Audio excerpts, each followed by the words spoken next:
差一点投入实战的无人作战平台。赤天使高达演化之路，将炮击发挥到极致的机动战士。机动战士高达00设定解说。机体型号 GN008 赤天使高达是天人组织继得天使高达之后，于 AD2312年投入使用的一款新型机动战士高达。该型机体基本上延续了得天使高达的攻击特点，依靠自身强大的攻击能力来给予对方火力打击，从而为友军单位提供强大的火力支援。而且赤天使高达的攻击能力要更加丰富，所配备的武装具有10种攻击方式，而这其中的主要攻击方式便是通过手持使用的 GN 火箭炮2型。该型武器由得天使高达使用的 GN 火箭炮发展而来，其在射程和射速上均有所提高，所输出的威力同样也是十分的强大，非常适合用于对敌进行大范围的火力打击。值得注意的是，这把武器其实是由2把武器组合而成，可将其分开成2把武器后分开持用。尽管在拆分之后会导致攻击威力会有所下降，但相应的在射速上会有所提升，从而有利于赤天使高达在战斗中去打击多个敌方单位。如果遇到需要提高威力去打击大型目标时，只要再将2把武器组合在一起即可。而且组合之后的 GN 火箭炮2型还能切换成轰击模式，这时 GN 火箭炮2型的炮管就会上下进行展开，然后以最大输出的方式在炮口处形成一颗巨大的能量球，由此给予目标重大伤害。如果赤天使高达叠加启动 Trans-M， 那轰击模式就会上升到超级轰击模式，这时就会使积攒的 GN 粒子能量球变得更大，所产生的破坏力也就跟着上升了一个级别。像一些防护十分坚固的大型要塞，就非常适合通过这个超级轰击模式进行打击，这对于天人组织用来发起攻坚作战具有重大作用。然后就是在机体肩膀和膝盖这2个位置，还安装有4门 GN 加农炮。相比于得天使高达的 GN 加农炮，赤天使高达这4门 GN 加农炮的体积缩小了不少，但攻击力并没有因此降低。如果4门同时射击，还能进一步增大打击范围，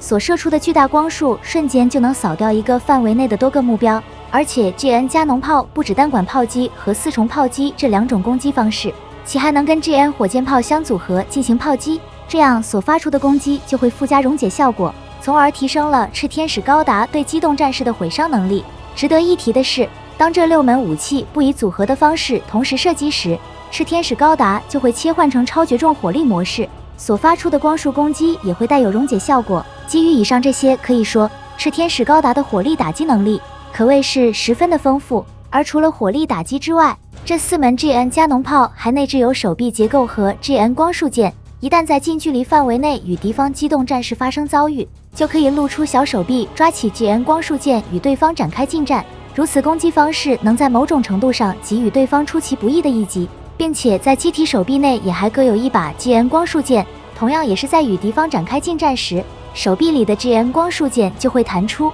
方便赤天使高达握住后与对方展开近战。甚至还可以同时使出6把 GN 光束剑，直接以数量优势在全方位方向上对敌挥砍攻击，这样对方就会因无法同时防御多个方向的攻击而被击破。这对比起得天使高达而言，赤天使高达在近战方面的能力增强了不少，完全可以在不依靠友军的协防下与敌方展开近战。而在防御方面，赤天使高达也跟得天使高达一样，也是在全身周围散发大量 GN 粒子形成球形 GN 立场，以此来为自身提供全方位且无死角的防护。有所不同的地方是，赤天使高达不像得天使高达通过专用发生器，而是依靠高效的 GN 粒子控制系统来形成 GN 立场。虽然这样改动之后使得 GN 粒子的消耗有所增多，但也让赤天使高达的机体结构得到了简化，同时 GN 粒子的控制系统也进行了整合。其整合后明显的变化便是头部额头位置的 V 型天线，对比得天使高达多了向前延伸的天线，其作用是代替原来胸口的天线，用来控制 GN 粒子流向，以便驾驶员更好地操纵赤天使高达进行作战。同时驾驶舱也进行了重大改进，使得驾驶员的态势感知能力提升了不少。另一方面，赤天使高达机动性能的表现也十分优秀，相比于得天使高达，赤天使高达在背后和腿部位置新增了 GN 推进器，所产生的推力十分强劲，这让赤天使高达在空中机动时变得比较灵活，其性能表现跟高性能机动战士战斗时不会显得太弱势。特别是赤天使高达在切入 GN 粒子爆发模式时，依附在赤天使高达背部的这个部分就会展开，很快在露出个巨大的高达脸后，就释放出大量 GN 粒子，由此使得 GN 推进器的动力输出达到最大，从而让炽天使高达进入到高速状态进行作战。然后值得注意的是，依附在炽天使高达后背这个黑色部件，其实是另一架机动战士高达变形后的状态，也就是型号为 GN009 的天使长高达。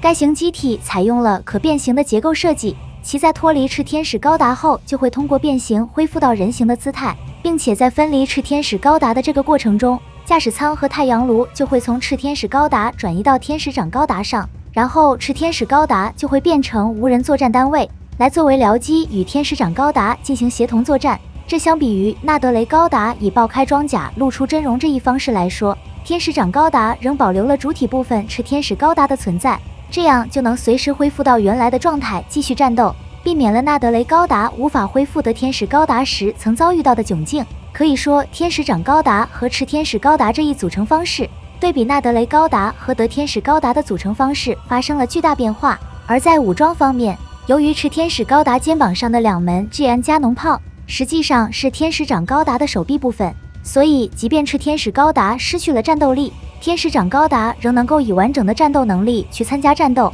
不过天使长高达在整体上比较单薄，显得过于脆弱，因此绝大多数情况下，天使长高达不会单独与敌方机动战士展开战斗。除此之外，还配备有小型的 GN 光束冲锋枪，该枪专门为天使长高达开发设置，需要携带去战斗时会收纳在机体腿部位置。但正如前面所说，天使长高达一般情况不用于战斗，所以这把武器在多数情况下并没有携带，因而到目前为止还没有看到有使用过的情况。而除了武器之外，天使长高达的手部、头部和腿部都有针对利于变形进行了结构优化，其变形后的形态基本完全贴合炽天使高达的后背，完全不会影响到炽天使高达做出的各种动作，特别是整个手部的结构。为了收纳到手臂内而不影响到 GN 加农炮的运用，在研发时就专门对其进行了全新的设计，所以天使长高达的手部结构看起来跟其他机动战士的手部相比，差别显得就很大。当然，这样的设计不会影响到手部的操作使用，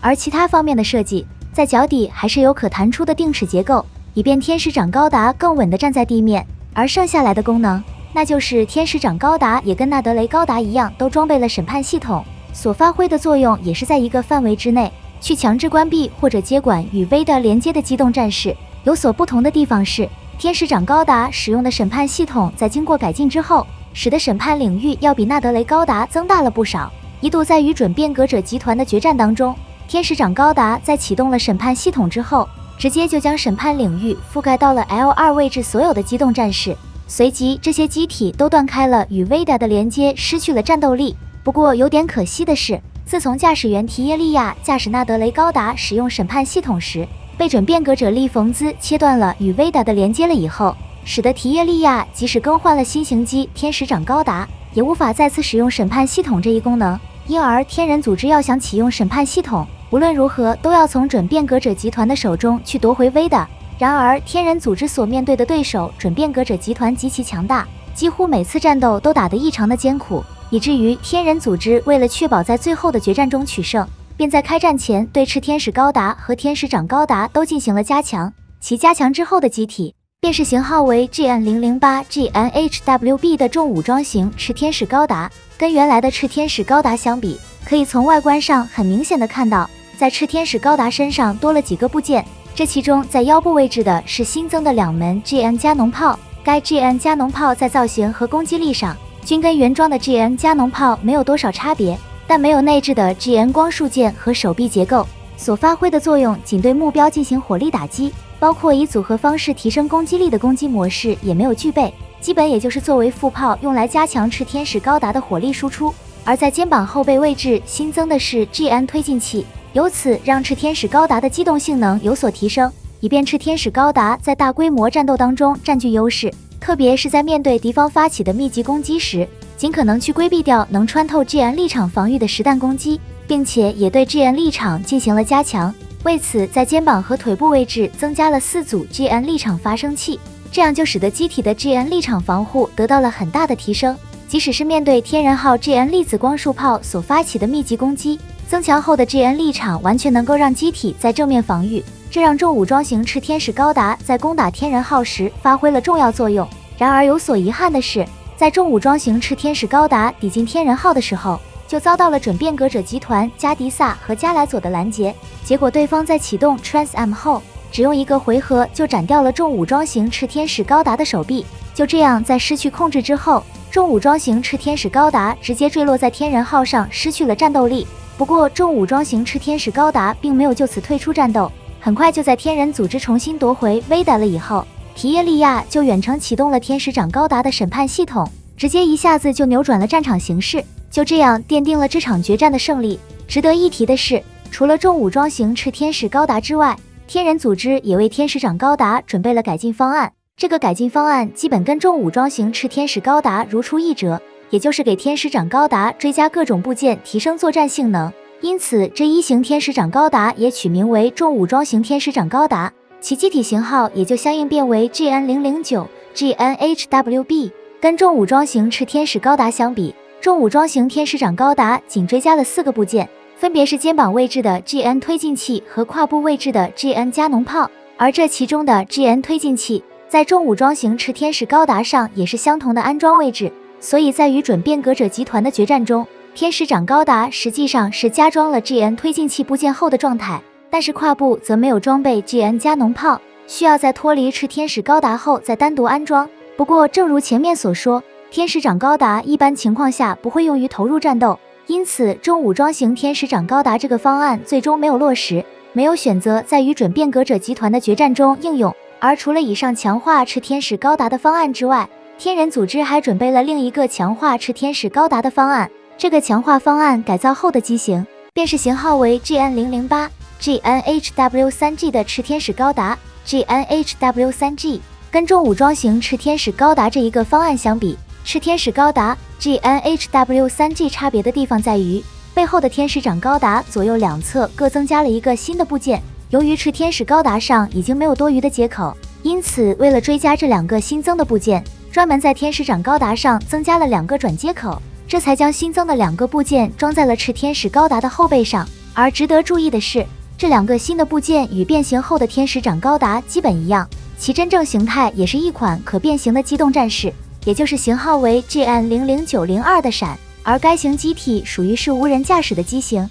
其控制方式是通过胸口的天线，由天使长高达作为控制端来实现远距离的控制。因而闪为了适配无人控制，专门对头部进行了改造，可以很明显看到头部额头位置没有安装微型天线，包括整个面部也改成了戴墨镜的样式，不再是高达机型常见的双眼摄像机样式。所配备的武器则跟天使长高达相同，机体的2个手臂同样能变形回 GN 加农炮，用于远程攻击，包括近战用的 GN 光束剑也内置在了手臂当中。其他的武器还有右脚携带的 GN 光束冲锋枪，该枪在一开始是天使长高达使用的武器，但因为没有使用场景，导致了天使长高达不怎么在战斗中装备使用，而现在也成了闪携带的武器装备，根据作战的需要来选择携带出击作战。同时在左脚还能携带一面 GN 实体盾牌，该 GN 实体盾牌基于至天使高达的 GN 盾牌单元开发而来，其防护方式从浮游机动防护改成了手持使用，